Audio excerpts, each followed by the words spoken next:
कुरुक्षेत्र की धूल जब वीरों के रक्त से लाल हो गई थी, जब सूर्य की किरणें युद्ध भूमि में बिखरी लाशों पर पड़कर एक भयावह दृश्य रच रही थीं, तब इतिहास का सबसे मर्मांतक दृश्य घटित होने वाला था। धर्म और अधर्म के इस महासंग्राम में एक वीर बालक अपने अद्वितीय शौर्य से अमरता की ओर बढ़ रहा था। वह कोई साधारण योद्धा नहीं था। वह अर्जुन का पुत्र, चंद्रवंश का गौरव, सुभद्रा का अभिमान, अभिमन्यु था। जिस युद्ध भूमि में महान योद्धाओं के चरण भी थरथराते थे, वहां मात्र 16 वर्ष का यह बालक कौरव सेना के समक्ष ऐसा खड़ा था मानो स्वयं अग्नि प्रकट हो गई हो। हाथों में धनुष, आंखों में तेज और हृदय में अपराजेय आत्मविश्वास लिए उसने रणभूमि में प्रवेश किया, पर उसे नहीं पता था कि नियति ने उसके लिए कुछ और ही लिखा था। यह वही अभिमन्यु था जो अपनी माता के गर्भ में रहते हुए चक्रव्यूह भेदन की कला सीख चुका था। परंतु यह भी एक रहस्य था कि उसने केवल अंदर जाने का ज्ञान पाया था, बाहर निकलने का नहीं। और यह अज्ञानता ही उसके जीवन की सबसे बड़ी परीक्षा बनने वाली थी। युद्ध का 13वां दिन।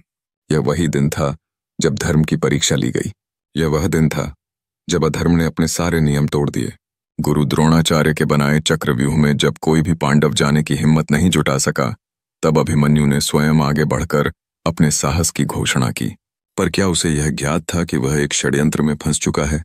जब वह रणभूमि में कौरवों से अकेला जूझ रहा था, तब क्या यह संभव नहीं था कि भगवान श्रीकृष्ण उसे बचा सकते थे? क्या यह वही श्रीकृष्ण नहीं थे जो पूरे ब्रह्मांड के पालन करता थे? फिर क्यों उन्होंने अपने भांजे को मृत्यु के मुंह में जाने दिया? क्या यह केवल एक संयोग था या फिर श्रीकृष्ण की कोई दिव्य लीला? क्या यह बलिदान अनिवार्य था? क्या अभिमन्यु को बचाया जाता तो धर्म युद्ध की दिशा बदल जाती? यह कहानी केवल एक वीर योद्धा के बलिदान की नहीं है। यह नियति, कर्म और धर्म की गहरी परतों को उजागर करने वाली गाथा है। यह महाभारत के सबसे दर्दनाक अध्याय की सत्य कथा है। अभिमन्यु का बलिदान और श्री कृष्ण की दिव्य लीला। स्वागत है आपका truth and fact SJ channel में, जहां हम सनातन धर्म की गहराइयों में उतरकर आपको महाभारत, भगवद गीता और वेदों की अद्भुत कहानियां सुनाते हैं। यहाँ आपको धर्म, कर्म और जीवन के गूढ़ रहस्यों की रोचक और प्रेरणादायक व्याख्या मिलेगी। हमारे साथ जुड़ें और सनातन ज्ञान के प्रकाश में अपने जीवन को नया आयाम दें। सत्य, तथ्य और आध्यात्मिक रहस्यों को समझने के लिए देखते रहें truth and fact SJ। Kurukshetra की रणभूमि रक्त से लाल हो चुकी थी। चारों ओर गूंजती रणभेरी, तलवारों की टकराहट और योद्धाओं की ललकार ने आकाश को भी कंपा दिया था। धर्म और अधर्म के इस महासंग्राम में हर योद्धा अपने कुल, अपने वचन और अपने धर्म के लिए लड़ रहा था। परंतु इस युद्ध का 13वां दिन इतिहास में सबसे अधिक याद किया जाता है, क्योंकि इसी दिन एक वीर बालक ने अपने शौर्य से पूरे कुरुक्षेत्र को हिला दिया था। उसका नाम था अभिमन्यु। लेकिन प्रश्न यह उठता है कि भगवान श्री कृष्ण होते हुए भी उन्होंने अभिमन्यु को मरने से क्यों नहीं बचाया? आखिर श्री कृष्ण सर्वशक्तिमान होते हुए भी उस निर्दोष, वीर और धर्मनिष्ठ बालक को क्यों नहीं बचा पाए? इसका उत्तर जानने के लिए हमें इस कथा की गहराई में जाना होगा। अभिमन्यु का जन्म केवल अर्जुन और सुभद्रा के पुत्र के रूप में नहीं हुआ था, बल्कि यह संपूर्ण सृष्टि की योजना का एक भाग था। जब जब धरती पर अधर्म बढ़ता है, तब तब देवताओं और महापुरुषों को इस संसार में अवतरित होकर धर्म की स्थापना करनी पड़ती है। अभिमन्यु सोमचक्र नामक चंद्रवंशी राजा का अंश थे। कहा जाता है कि सोमचक्र को एक श्राप मिला था कि वह धरती पर जन्म लेगा और अल्पायु में वीर गति को प्राप्त करेगा। उसी श्राप के कारण वह अर्जुन और सुभद्रा के पुत्र के रूप में अवतरित हुए। इसके अलावा श्री कृष्ण की लीला में भी अभिमन्यु का जन्म एक महत्वपूर्ण भूमिका निभा रहा था। महाभारत केवल कौरव और पांडवों के बीच का युद्ध नहीं था, यह धर्म और अधर्म के बीच का युद्ध था। इस युद्ध को पूरी तरह से धर्म युद्ध बनाने के लिए कई वीरों के बलिदान आवश्यक थे, ताकि अधर्म के विरुद्ध एक अटूट उदाहरण स्थापित हो सके। जब अभिमन्यु अपनी माता सुभद्रा के गर्भ में थे, तब अर्जुन ने उसे चक्रव्यूह भेदन की पूरी विधि समझानी शुरू की। परंतु नियति को कुछ और ही स्वीकार्य था।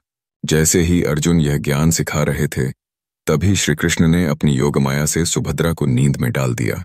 परिणाम स्वरूप अभिमन्यु ने केवल चक्रव्यूह में प्रवेश करने की कला सीखी, परंतु उससे बाहर निकलने की विधि नहीं जान पाए। श्री कृष्ण ने ऐसा क्यों किया? क्योंकि यह संपूर्ण महाभारत युद्ध की योजना का हिस्सा था। यदि अभिमन्यु पूर्ण ज्ञान प्राप्त कर लेते तो वह चक्रव्यूह में प्रवेश करने के बाद भी सुरक्षित बाहर निकल सकते थे। लेकिन नियति को उनका बलिदान स्वीकार्य था, क्योंकि इस बलिदान के बिना धर्म की पूर्ण स्थापना नहीं हो सकती थी। महाभारत के 13वें दिन कौरवों ने गुरु द्रोणाचार्य की सहायता से चक्रव्यूह की रचना की। यह एक ऐसा युद्ध तंत्र था जिसमें प्रवेश करना तो सरल था, परंतु बाहर निकलना असंभव। उस दिन अर्जुन और श्री कृष्ण दूर युद्ध में व्यस्त थे और दुर्योधन को यह ज्ञात था कि केवल अर्जुन ही इस चक्रव्यूह को भेद सकते हैं। जब पांडवों को इस समस्या का सामना करना पड़ा, तब अभिमन्यु ने अपने शौर्य का परिचय देते हुए कहा, मैं इस चक्रव्यूह में प्रवेश कर सकता हूं। मुझे भीतर जाने की विधि ज्ञात है। हाँ, बाहर निकलने का ज्ञान मुझे नहीं है, परंतु जब तक मेरे शरीर में प्राण है तब तक कोई भी शत्रु मुझे परास्त नहीं कर सकता। यह सुनकर माता सुभद्रा की आंखें नम हो गईं। द्रौपदी के नेत्रों में चिंता झलक रही थी। स्वयं युधिष्ठिर भी सोच में पड़ गए, परंतु अभिमन्यु के चेहरे पर आत्मविश्वास की चमक थी। जब अभिमन्यु चक्रव्यूह में प्रवेश कर गया तो ऐसा प्रतीत हुआ मानो स्वयं युद्ध का देवता रणभूमि में उतर आया हो। उसने अपने धनुष की टंकार से पूरे युद्ध क्षेत्र को हिला दिया। एक एक करके उसने कौरव योद्धाओं को परास्त करना प्रारंभ कर दिया। परंतु यह एक कुटिल योजना थी। जब कर्ण, द्रोण, अश्वत्थामा, कृतवर्मा और दुर्योधन ने देखा कि अभिमन्यु अकेले ही उनकी पूरी सेना पर भारी पड़ रहा है, तो उन्होंने अधर्म का सहारा लिया। उन्होंने नियमों को तोड़ दिया। पहले अभिमन्यु का धनुष काटा गया, फिर उसके रथ के घोड़े मारे गए। जब वह पैदल ही युद्ध करने लगा तो उस पर सभी महारथियों ने एक साथ आक्रमण कर दिया। अंततः कर्ण ने अभिमन्यु के सीने पर घातक प्रहार किया और वह वीर गति को प्राप्त हुआ। जब अर्जुन युद्ध क्षेत्र में लौटे और अभिमन्यु की मृत्यु का समाचार सुना तो उनका हृदय क्रोध और शोक से जल उठा। उनकी आंखों में प्रतिशोध की ज्वाला थी। उन्होंने श्री कृष्ण से आक्रोश में पूछा, हे माधव, आप सर्वशक्तिमान हैं, आप भगवान हैं, फिर भी आपने मेरे पुत्र को मरने से क्यों नहीं बचाया? क्या यह अन्याय नहीं था? श्री कृष्ण मुस्कुराए। उनकी आंखों में करुणा थी। उन्होंने अर्जुन को शांत किया और कहा, पार्थ, यह संसार कर्म और नियति का बंधन है। जो जन्म लेता है उसे मृत्यु को भी प्राप्त होना होता है। अभिमन्यु केवल एक योद्धा नहीं था, वह धर्म की स्थापना का आधार था। यदि मैं उसे बचा लेता तो क्या यह उसके शौर्य का अपमान नहीं होता? क्या यह धर्म युद्ध का अपमान नहीं होता? अर्जुन चकित रह गए। श्री कृष्ण ने अर्जुन की ओर देखा। उनकी आंखों में असीम करुणा थी, लेकिन साथ ही एक दिव्य तेज भी था। अर्जुन क्रोध और दुहक से व्याकुल थे। उनके हृदय में एक ही प्रश्न बार बार उठ रहा था, हे माधव, आप सर्वशक्तिमान हैं, आप योगेश्वर हैं, आप सृष्टि के कण कण में व्याप्त हैं, फिर क्यों आपने मेरे अभिमन्यु को मरने दिया? क्यों नहीं आपने उस पर अपनी कृपा दृष्टि डाली?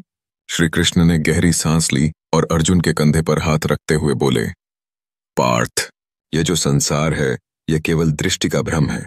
इसे तुम सत्य मान रहे हो, किंतु जो जन्मा है उसका अंत निश्चित है। अभिमन्यु का बलिदान अनिवार्य था, क्योंकि यही धर्म की गति थी। यदि यह बलिदान न होता तो क्या तुम्हारे हृदय में जयद्रथ वध की वह ज्वाला प्रज्वलित होती जो अधर्म को जलाकर भस्म कर सके? यदि यह न होता तो क्या तुम्हारे भाई युद्ध को संकल्प पूर्वक आगे बढ़ाने का दृढ़ निश्चय कर पाते? अर्जुन ने अश्रुपूरित नेत्रों से कृष्ण को देखा और बोले, किंतु माधव, वह तो मात्र 16 वर्ष का बालक था। उसने युद्ध के नियमों का पालन किया, फिर भी कौरवों ने छल किया। क्या यह उचित था? श्री कृष्ण मुस्कुराए, किंतु उनकी मुस्कान में गहन रहस्य छिपा था। उन्होंने कहा, अर्जुन, अधर्म सदैव छल करता है, क्योंकि वह सत्य और नीति के मार्ग पर नहीं चल सकता। लेकिन धर्म को इन बाधाओं से विचलित नहीं होना चाहिए। क्या तुम जानते हो कि यदि अभिमन्यु जीवित रहता तो क्या होता? उसकी वीरता और तेज से भयभीत होकर कौरव उसे पुनः छल से मारने का प्रयास करते, लेकिन उसका यह बलिदान इस युद्ध की दिशा को निर्धारित करने के लिए आवश्यक था।